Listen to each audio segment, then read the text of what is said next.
Assalamualaikum warahmatullahi wabarakatuh. A'udzu billahi minasyaitonir rajim. Bismillahirrahmanirrahim. Alhamdulillahirabbil alamin. La haula wala quwata illa billahil azizil hakim. Amma ba'du. Saudara-saudari yang Allah muliakan, di dalam pertemuan yang ke-11 ini tentu akan meneruskan dari pertemuan-pertemuan yang sudah kita lewati. Di dalam pertemuan-pertemuan yang sudah saya lewati adalah tentang kita menyadari, mengetahui bahwa pada dasarnya dalam manusia makhluk yang dimuliakan oleh Allah.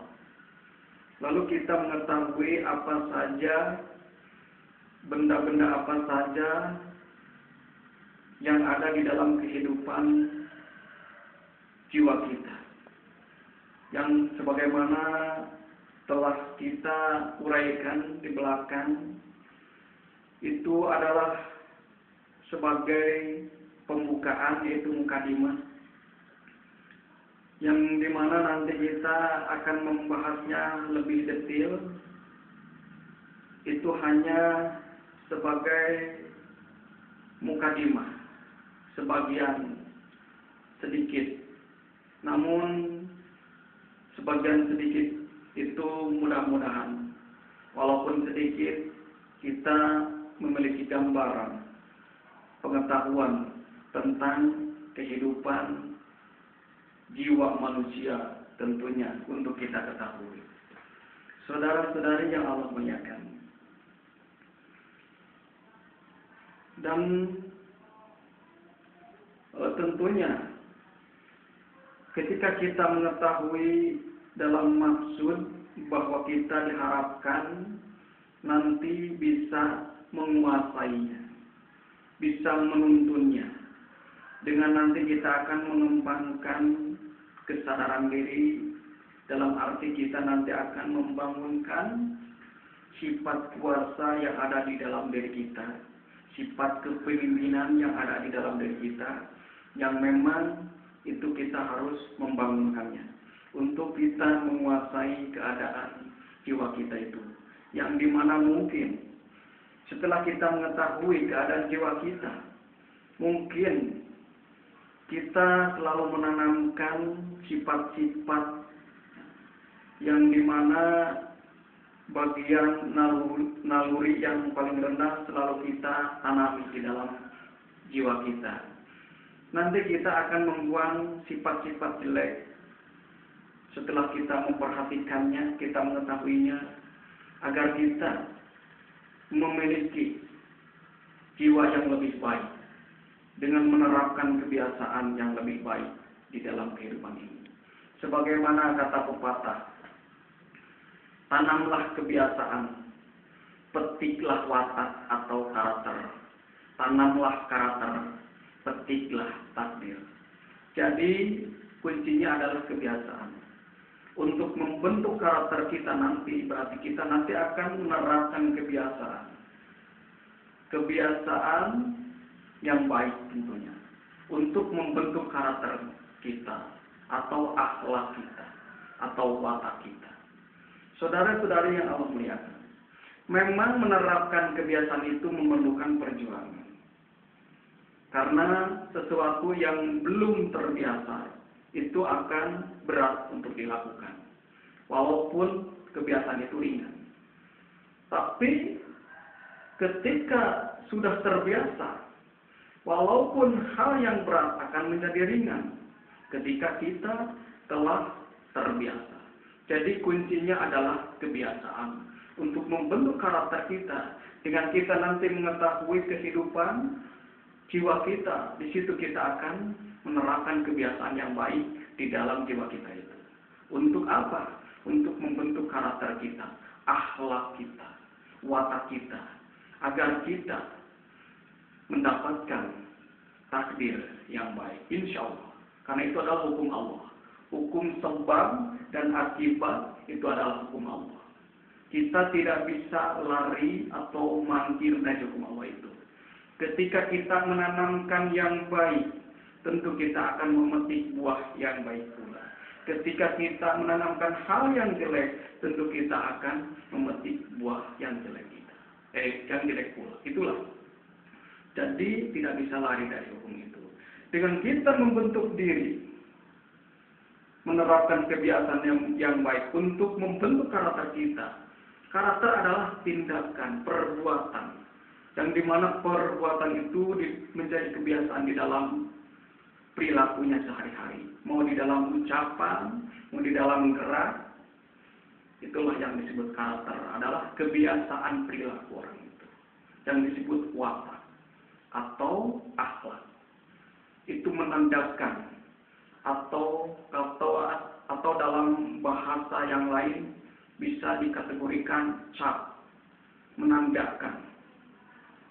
Bisa dicap seseorang itu cap yang baik dan cap yang jelek. Ketika kita memiliki karakter yang baik atau karakter yang jelek. Saudara-saudari yang Allah muliakan, itulah tujuan kita. Nanti kita mengembangkan kemampuan, mengembangkan kesadaran diri kita dalam tujuan kita mengetahui hal itu untuk membentuk karakter kita. Saudara-saudari yang Allah muliakan, dengan nanti kita membangunkan sifat kuasa atau sifat kepemimpinan yang ada dalam diri kita, karena memang itu adalah amanah dari Allah, bahwa manusia adalah khalifah di muka bumi ini. Jadi kita harus menjadi benar-benar pemimpin, harus benar-benar mampu memimpin jiwa dan raga kita itu, menuntunnya, mengarahkannya kepada jalan yang Allah ridhoi. Itulah tujuan kita. Saudara-saudari yang Allah muliakan, nanti kita akan membangunkan sifat rasa keakuan yang ada pada diri kita itu, atau membangunkan ego yang ada di dalam diri kita itu. Itu adalah sifatnya keruhanian, sifatnya ruh. Jadi dengan kita mendalami ilmu itu berarti kita mendalami ilmu tentang keruhanian, pembentukan karakter. Itulah. Namun kita harus mengembangkan dulu keimanan kita itu. Nanti kita akan menggali di depan dengan kita menggali dari dua kalimat syahadat, yang dimana itu adalah kalimat yang sungguh luar biasa harus kita ketahui di situ. Dengan kita membangunkan kesadaran diri, lalu membentuk diri dengan tujuan kita Rasul sebagai tauladan, kita membentuk diri sebagai mengikuti akhlak Rasul kalau laki-laki. Mungkin kalau perempuan mengikuti akhlak istri-istrinya. Sebagaimana akhlak yang baik kita nanti harus membentuk pada diri kita dengan berusaha dan disertai doa. Itulah tujuan kita. Nanti kita akan menggali dari kalimat syahadat itu. Untuk kita sadar diri, lalu kita bertobat kepada Tuhan, dan di situ kita melakukan perbaikan. Itulah tujuan kita. Saudara-saudari yang Allah muliakan, lalu kita melangkah ke surah Al-Fatihah. Yang dimana surah Al-Fatihah itu adalah surah pembukaan dari Al-Quran. A'udzu billahi minasyaitonir rajim. Bismillahirrahmanirrahim. Aku berlindung kepada Allah dari godaan setan yang terkutuk. 8 tahun atau kalimat tahun ini adalah kita memohon perlindungan kepada Allah dari godaan setan yang terkutuk. Sebagaimana lafaz ini diharuskan atau kalimat ini diharuskan kita membacanya ketika kita mau mengkaji Al-Quran. Sebagaimana di dalam surah An-Nahl ayat 98, "Fa-idza qara'tal Qur'an fasta'idz billahi minasyaitonir rajim." Apabila kamu hendak membaca Al-Quran, maka mohonlah perlindungan kepada Allah dari godaan setan yang terkutuk. Itulah. Jadi ketika kita mau mengkaji Al-Quran, tentunya kita harus mengawalinya dengan ta'awudz. Dan lagi di dalam surah Taha. Di dalam surah Taha, A'udzu billahi minasyaitonir rajim. Bismillahirrahmanirrahim. Fata'allahu malikul haq. Wala ta'jal bil Qur'ani min qablu ayyuqda ilaika wahyu wa qul rabbi zidni ilman. Maka maha tinggi Allah, Raja yang sebenar-benarnya, Dan janganlah engkau Muhammad tergesa-gesa membaca Al-Quran sebelum selesai diwahyukannya kepadamu. Dan katakanlah, ya Tuhanku, tambahkanlah aku ilmu. Dan itulah doanya. Rabbi zidni ilman. Tambahkanlah aku ilmu. Ya Tuhanku, tambahkanlah aku ilmu. Saudara-saudari yang Allah muliakan, ayat yang pertama dari surah Al-Fatihah ialah Bismillahirrahmanirrahim. Dengan menyebut nama Allah yang Maha Pengasih lagi Maha Penyayang. Sifat kasih dan sayang itu adalah sifat agung, sifat yang maha mulia. Yang dimana itu adalah sifat-sifat dari Asmaul Husna, milik Allah. Jikalau ada orang yang memiliki sifat itu, sifat pengasih dan sifat penyayang, dia adalah orang yang dimuliakan oleh Allah. Dia adalah orang yang luhur, yang disebut memiliki budi pekerti yang luhur. Hanya segelintir orang mungkin memiliki sifat kasih dan sayang itu. Saudara-saudari yang Allah muliakan, dengan mengimani kalimat ini, kalimat Bismillah ini, orang yang mengimaninya, tentunya orang yang beriman kepada Allah, tentunya ketika dia mau melakukan sesuatu, pekerjaan atau perjalanan, tentunya dia tidak akan lupa membacakan kalimat ini, yaitu Bismillahirrahmanirrahim, dengan menyebut nama Allah yang Maha Pengasih dan Maha Penyayang. Dengan harapan ketika kita mau melaksanakan sesuatu, melaksanakan perjalanan, dengan harapan Allah memberikan kemudahan, Allah memberikan kesuksesan, dan Allah memberikan perlindungan, memberikan keselamatan dunia dan akhirat. Berarti kalimat itu bagaikan doa. Doa yang singkat, padat, berisi. Ketika orang itu iman kepada Tuhan, lalu dia mengucapkan kalimat itu sebelum melakukan sesuatu, itu akan menjadikan dorongan spiritual, akan membangkitkan kesemangatan, dan akan selalu pasrah kepada Tuhan, niat karena Allah. Dan Allah dengan harapan mudah-mudahan mengabulkannya. Itulah manfaatnya dari keimanan seseorang. Ketika dia mengucapkan itu, dia yakin bahwa Allah mudah-mudahan selalu memberkatinya. Saudara-saudari yang Allah muliakan, itulah ayat pertama. Lalu ayat yang kedua, Alhamdulillahirabbil alamin. Segala puji bagi Allah Tuhan semesta alam. Alhamdulillah. Alhamdulillah yaitu segala puji bagi Allah. Bagi orang yang mengimaninya, bagi orang yang percaya kepada Tuhannya, tentunya dia juga akan selalu ingat kepada Allah. Di salah satunya dia akan menyebut kalimat ini, yaitu segala puji bagi Allah, atau segala puji bagi Tuhan, segala puji bagi Allah. Dengan orang itu mengimaninya, tentunya itu akan membuat orang itu tenang, nikmat. Ketika dia melihat sesuatu yang mengagumkan, yang membuat dia heran, bahkan yang membuat dia panik dan sebagainya.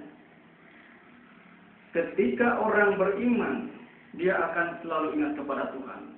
Karena percaya, segala sesuatu yang terjadi adalah ciptaan Allah, kehendak Allah. Itulah salah satunya dengan menyebut segala puji bagi Allah, berarti dia akan ingat kepada Allah. Atau bisa saja menyebut yang lain seperti Masya Allah, atau Asmaul Husna yang lainnya. Itulah dengan orang mengimaninya, tentunya dia akan selalu mengingatkannya dengan menyebut Asmaul Husna, di antaranya segala puji bagi Allah.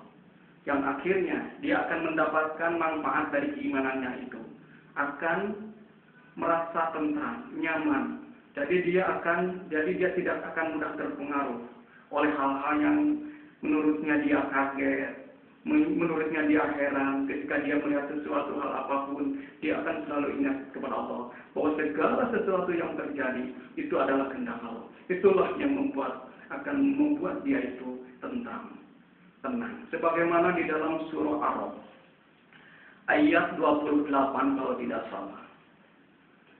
Alladzina amanu wa tatma'innu qulubihim bi dzikrillah. Allah bi dzikrillahi tatma'innul qulub.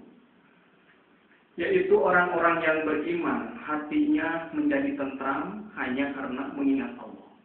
Ingatlah, hanya dengan mengingat Allah, hati menjadi tentram. Itulah buah dari keimanan seseorang akan membuat dia itu tentram.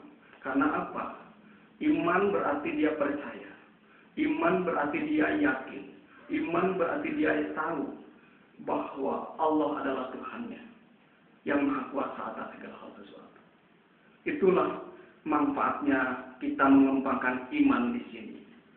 Dengan kita percaya, dengan kita yakin kepada Allah, agar kita mendapatkan ketentraman, kenyamanan, lahir dan batin. Itulah tujuan kita, membangunkan keimanan di sini. Dalam arti kita siap sadar di dalam agama. Saudara-saudari yang Allah muliakan. Lalu bagaimana cara kita mengembangkan keimanan kita?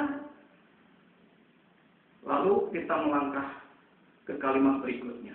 Namun saya potong dulu sejenak. Untuk jeda dulu sebentar. Assalamualaikum warahmatullahi wabarakatuh.